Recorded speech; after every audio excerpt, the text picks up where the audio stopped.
In this video, I'm going to show you how to add Visa gift card and credit card to Apple Wallet. So please watch the video until the end and follow this tutorial step by step to avoid making mistakes. So let's get started. So the first thing you want to do is to go open your wallet app. So launch the wallet app on your iPhone. So if you can't find it, swipe down on your home screen and use the search bar to locate it.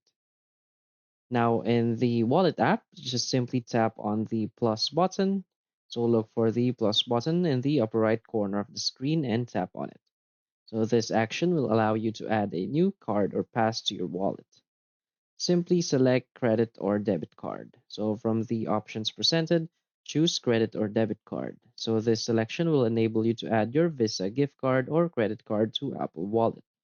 So simply enter the card details.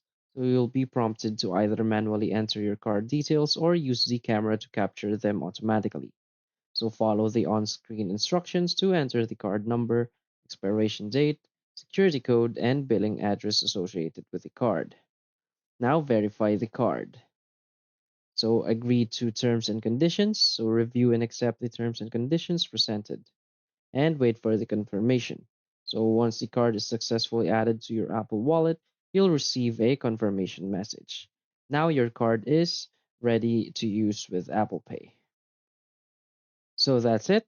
So if you find this video helpful, please hit like and subscribe. Thanks.